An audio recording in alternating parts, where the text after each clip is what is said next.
Sa ating pong ebanghelyo ngayong gabi, makikita po natin, it's about discipleship. Kung paano tayo tinawag ng Diyos upang maging disipulo niya o tigasunod niya. Kasi lahat naman tayo we are all disciples of God. All of us. Hindi lang ang pare, hindi lang ang madre, hindi lang yung may mga katungkulan sa simbahan, kundi lahat tayo. Lahat tayo. Walang pera. Pero bago natin pag-usapan ang pagiging disipulo, ano ba ang pride? Ano yung pride, Michelle? Pride. Parang sarili mo lang, di ba? Sabi nga ni Saint Augustine ba, a pride is the mother of all sins. Ang pride ang ina ng lahat ng kasalanan. Which is true, di ba?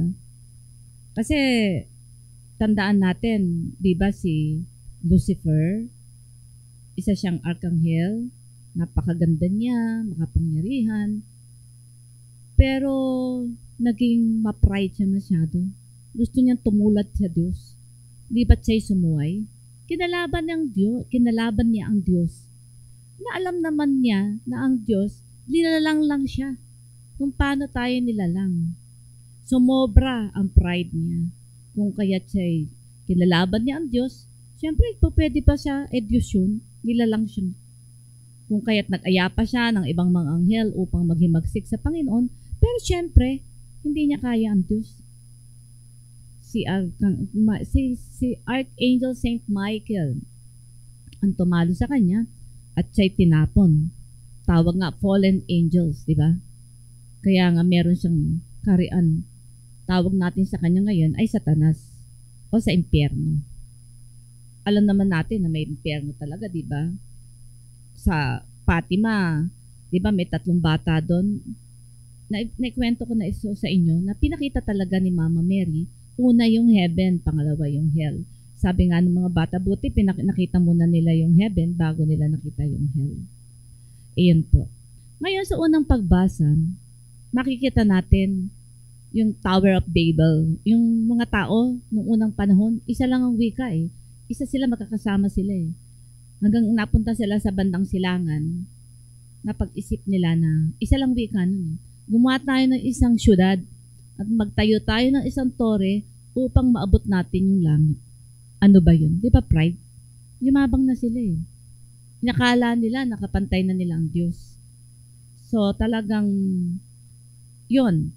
So, nakita ng Diyos itong mga taong to, ngayon pa lang na pare-pares, ngayon pa lang na nagsisimula. Puro hindi na maganda ang kanilang iniisip. Ano pa kaya sa mga susunod na panahon? Kaya't bumaba siya at pinag-iba-iba niya yung mga lengguwahe.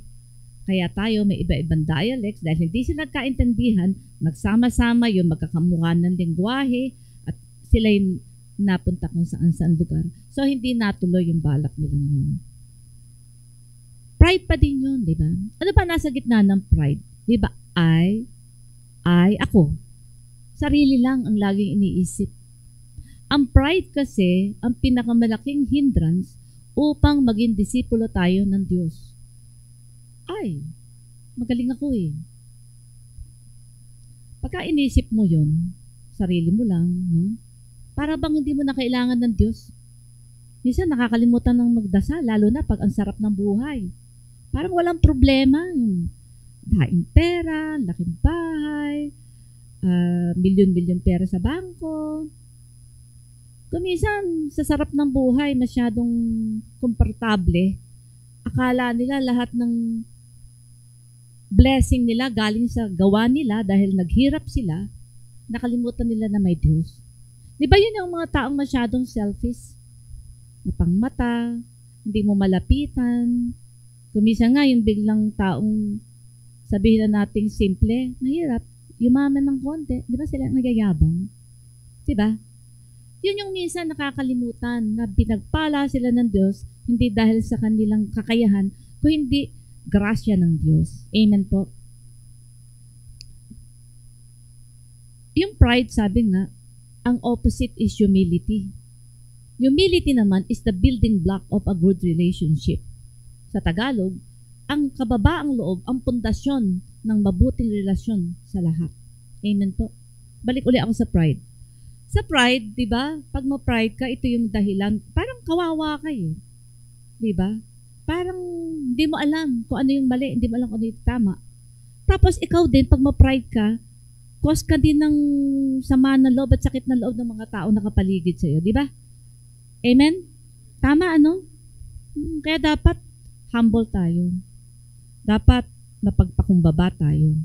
Dapat isipin natin lagi na yung lahat ng ating nasa atin, hindi mapapaati sa atin kung hindi inallowed ni Lord. Na hindi natin yung pag-aari, nabigay lang sa atin o pinahiram sa atin. Kaya dapat magamit natin sa paraang nais ng Diyos. Amen po. Sa sinabi dito, paano ka maging disipulo? Kalimutan mo yung sarili mo. May isang kwento, nabasa ko lang kanina kay Barclay about Alexander the Great. Siya ay napakagaling na emperor, Roman emperor. There was a time during his time na meron siyang hinabol si Darius. Sa kanyang paghabol, siyempre emperor yan, daan-daan siguro, libo-libo yung mga taong kasama niya. Sa kanilang paglalakbay, umabot sila ng 11 araw na halos maubos na yung pagkain nila, lalo na yung tubig. So dumating yung punto na halos mamatay-matay na sila. Sa Macedonia daw to na ala na silang tubig. Nangihina na yung mga tauhan niya. Habang andun sila isang katanghalian, dumating yung isang grupo ng Macedonians. Mga tao yun, may dala silang tubig, yung mga alak na parang skins, animal skins. So nung makita siya ng mga tao, si Alexander, yung helmet niya, yun, nilagyan ng, kahit di siya humihingi, binigyan siya ng tubig. Naisip ni Alexander the Great, tanungin yung mga tao, para saan ba itong tubig na to? Kasi nakakita yung mga tao na yun ng isang ilog kung saan doon nila kinuha yun. So, hindi minention kung malapit o malayo sa lugar na yun. So, nung sabi ng mga tao, ng kalalakihan, kinuha nila yung tubig na yun para sa mga anak nila. Kasi kulang din sa tubig. Kumbaga, kailangan. So, si Alexander the Great, tinitigan niya yung tubig. Naisip niya, sabi kasi ng mga tao, pag ininom nila yung tubig na yun, ikamamatay ng mga pamilya niya. Sa dami pa naman, pag ininom nila lahat yun, di ba? So, kinuha ni Alexander the Great, tinitigan niya yung tubig ng helmet, at ibinalik niya, ni isang patak di siya uminom. Nakita ng mga tauhan niya ito. Nang makita ito, nag-iyakan yung mga Roman soldiers, at dahil ito, lumakas ang loob nila. Sila'y sumayo, sila'y lumakad, inano nila yung kabayo, binip yun, pinalo para yung mga horses lumakad. Ano ibig sabihin nito? Alexander the Great denies himself of the water. Pinagkait niya kasi mas may nangangailangan. Ito yung ibig sabihin ng deny yourself. Kalimutan mo yung sarili mo, hindi lang sarili mo. Kasi nagpakababa ka nun, di ba? Tulad si sister, sabi niya, di na niya aawayin yung asawa niya, di na niya papatulan. That is denial. You deny yourself. Kahit nasaktan ka, di ba? Kasi may sinabi siyang di maganda, pero mamahalin mo pa rin. Ang hirap kaya nun, pero gagawin natin dahil bibigyan tayo ng Diyos ng grasya. Keep on praying. Prayerful persons are very humble persons. Why? Kasi ang Diyos, pag nakikita niya nagdadasal ka, lahat ng magandang ugali, ibibigay niya. And humility is the building block of a good relationship. So tonight, ang lesson natin, pride and humility. Diba? So dapat, maging humble tayo. Kasi pwede mong i-deny. Diba? Halimbawa, may ginawang hindi maganda, yung kasister sa Laplak, no? O saan mang community, wag tayong magsiraan, parang ganun. Pag hindi maganda sasabihin mo sa isang tao, tumikom na lang, kahit totoo. Keep your mouth shut. Kasi pag tumikom ka, wala nang makakaalam, ikaw lang eh. Sabi mo, ay, ito pala ugali nito, ibida ko nga kay Michelle. Si Michelle, ibibida naman sa akin. Ako naman, ibibida ko kay ganito. Pero ngayon, tumigil na sa'yo, wala nang nakaalam. Itasal mo siya sa Diyos. And God, talaga siya, grabe siyang gumawa ng milagro. kahit di mo kausapin yung taong yun, God will change that person. Hindi mo lang alam kung kailan. Basta just wait. Basta keep on praying. Kasi pag ang sarili mo na bago, di ba ang sayang, ay hindi na ako naiinis sa kanya kahit nakakabuisit siya. Di ba? Parang love ko na siya kahit masama yung ugali. Parang ganun. So yun nga yun, that is deny. Yung bang lagi mong kalilimutan yung sarili mo. No? Tapos yun namang carry your cross. Yun nga, limbawa, meron kang anak na matigas ng ulo, problema mo, cross mo yun, di ba? Pero mamahalin mo pa rin siya. Hingi tayo lagi ng grasya sa Panginoon. Amen po. So yun, dapat alam natin na yun.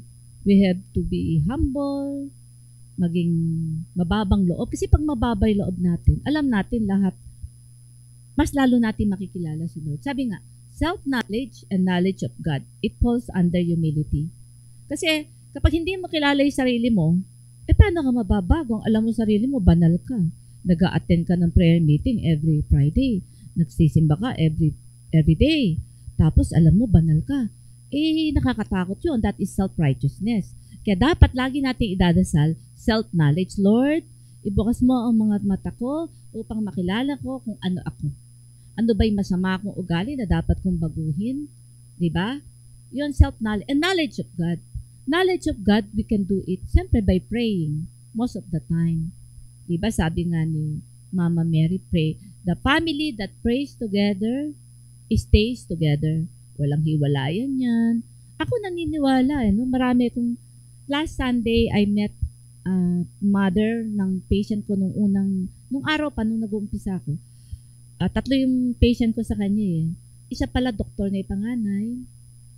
And the second is CPA, nasa SGB. And the third is napapilot. Yung isa youngest pa. So sabi ko, natutuwa ako kasi every Sunday nakikita ko sila rito. Ngayon, sa Pag-asa Kita. So sabi ko, talagang yung taong laging nagdadasal kahit Sunday, parang iba yung pagpapala. Nung maliit din ako sa amin, sa bayan namin, yung pamilyang madasalin every Sunday, yung mga anak nila maayos yung buhay. Parang nakikita ko yun na kapag ka ikaw malapit ka sa Diyos, hindi ka nag-iisip ng masama, ang unang pagpapalain pamilya. Diba? Pero pag iba ugali mo, parang unang apektado pamilya din. Diba? Ito hindi naman sa nananakot ka or what. Ito kasi true experience na rin. Nakita ko. Amen po. Tapos meron dito sa ating ebanghelyo na ano ba yung salita na yun? Ito yun. Ito, isang ba yun? Yung makamit mo man lahat, ito. Ang naghahangad, teka.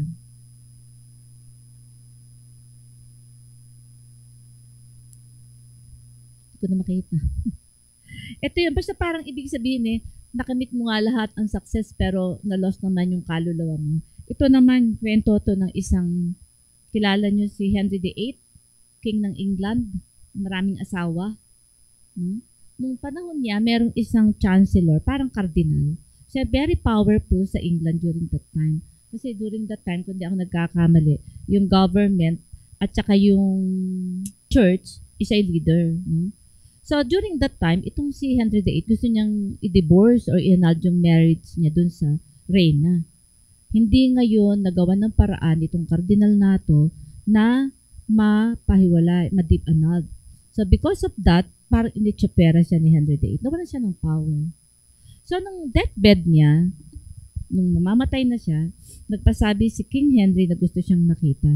Pero nagsabi siya, sabi niya ito, pakisabi sa hari na kung ang pagsisilbing ginawa ko sa kanya, ang katapatan ko sa kanya, buong buhay ko ay ginawa ko sa Diyos, hindi sana ako takot na takot mamatay ngayon.